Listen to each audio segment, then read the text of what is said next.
Много об этом статей написано и много роликов об этом записано. Next-Gen версия Grand Theft Auto Vice City на движке 4 части действительно вызвала немалый общественный резонанс, как среди русскоязычных, так и зарубежных игроков и фанатов серии. Да так, что к великому сожалению издатели Take-Two обнаглели и заблокировали не только YouTube канал разработчиков, но и Telegram канал и, как бы это странно и удивительно не звучало, группу во ВКонтакте. Если кому-то из вас не удалось достать этот мод, ссылку, разумеется, мы оставим. Однако немногие почему-то говорят об еще одном, на наш взгляд, интересном и немаловажном событии. Буквально недавно, 1 февраля 2025 в сети появилась бета-версия оригинальной Vice City на платформе PlayStation 2, датируемая аж 1 октября 2002. Напомним, финальный релиз игры состоялся 29 октября того же года на этой же платформе и 15 мая 2003 на персональных компьютерах.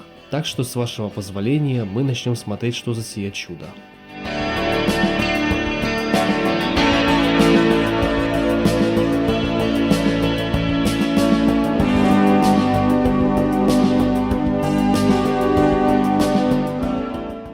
Достаточно легко понять, откуда взялся первоисточник.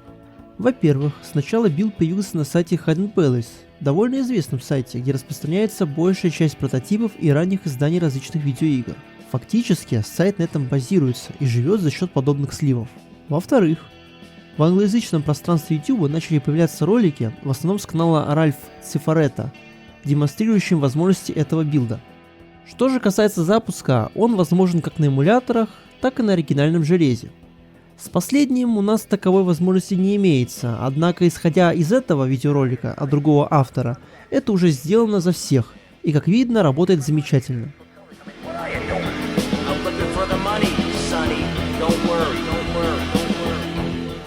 Поговорим сначала об отличиях.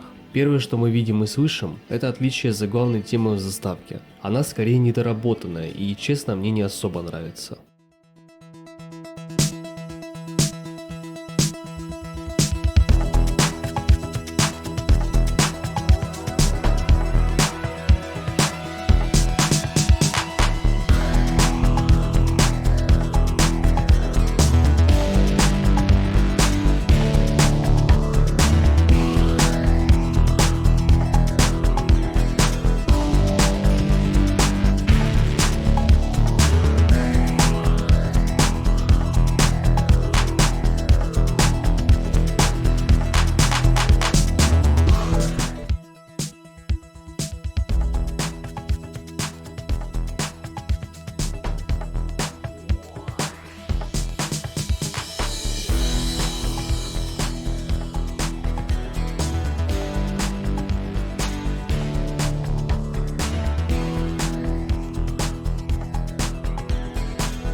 Другие отличия, например в текстурах персонажей или автомобилей, незначительно отличаются от финального билда, за исключением нескольких. Примеры перед вами.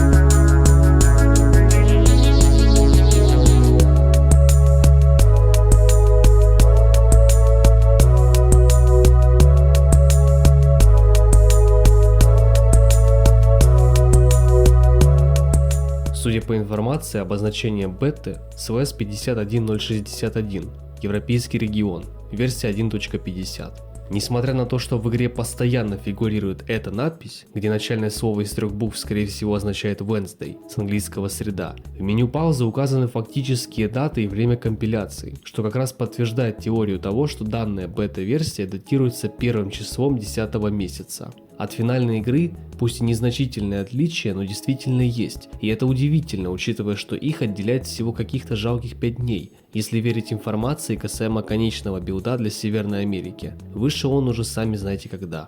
Последнее отличие заключается в диалогах при телефонном разговоре с полковником Кортесом. Тут уж дико извиняемся, но примеры покажем лишь текстом. Вам остается лишь прочитать и понять разницу.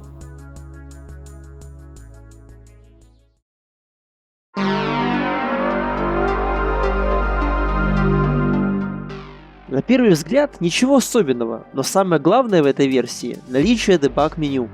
Оно вызывается путем зажатия двух кнопок на геймпаде L1 и R1. Для справки, дебаг-режим – это инструмент для разработчиков, предназначенный для отладки и выявления багов игры. И здесь он выглядит следующим образом. Функций предостаточно, и среди интересных здесь имеются отрисовка хитбоксов педов и всего остального в игре, функции с полигонами и тенями, включение и отключение худа, изменение времени, телепортация игрока с помощью изменения координат, а также возможность дебаг-стриминга. Она позволяет проверять не только состояние памяти, но и состояние лодов. Возможно, это не точная информация. Опять же напомним, но во всяком случае именно так нам и показалось. Если у вас есть своя версия того, что это может быть, обязательно пишите. И вы наверняка подумали, что это все, но не совсем. Сейчас поймете. Если на консоли или на эмуляторе мы подключим второй геймпад, появятся другие не менее любопытные функции отладки. Нажав на кнопку треугольника, мы включаем чит-меню. Если на кнопку кружка, включается свободная камера, и с помощью стика и крестовины можем ее двигать и вращать.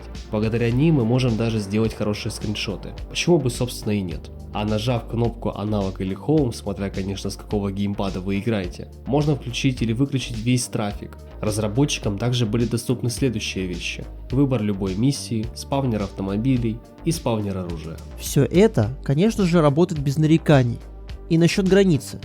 Мы все знаем, что просто так попасть за границу карты в GTA Vice City практически невозможно. Есть различные моды, как например NoClip, или более безбашенный способ перемещения на поддоне, располагающемся возле киностудии. Однако все эти способы не идеальны, так как мы перемещаемся главным героем. Но что если мы попробуем вообразить себя разработчиками и используем два способа: изменение координат в дебаг режиме или свободная камера?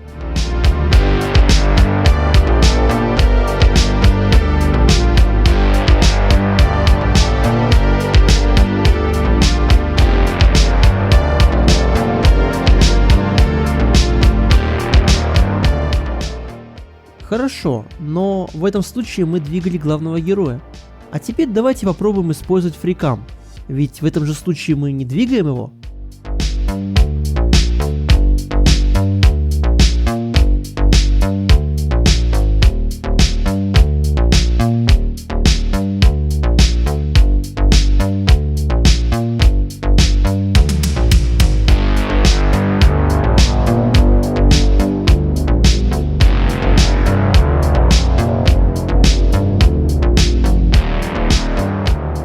Действительно, видимо, разработчики хорошо провели время за отладкой и продумали эту возможность.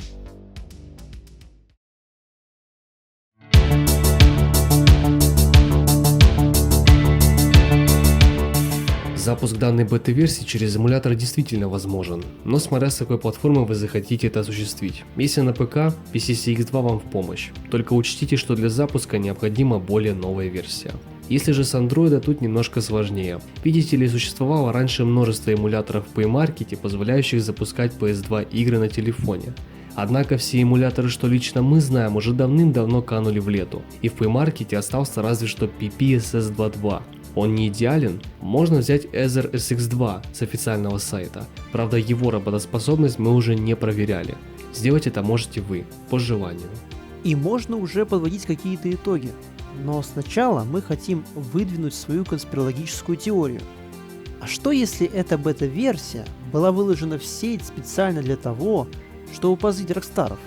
Ведь на днях они заблокировали GTA Vice City Next Gen Edition, разработанной небольшой студией из 4 человек, чей проект полностью бесплатный. и создан на энтузиазме. И ведь Rocky заблокировали их не только в Телеграме и на Ютубе, но и в российской социальной сети, не имеющей никакого отношения к Rockstar и Take-Two, но вынужденной соблюдать чуждые ей законы Соединенных Штатов. Тем не менее, все же позволим себе выложить данное творение в комментариях. Что думаете по этому поводу? Можете написать нам. А как по мне, это уникальный случай, и без него данное видео мы бы точно не сделали. На этом все.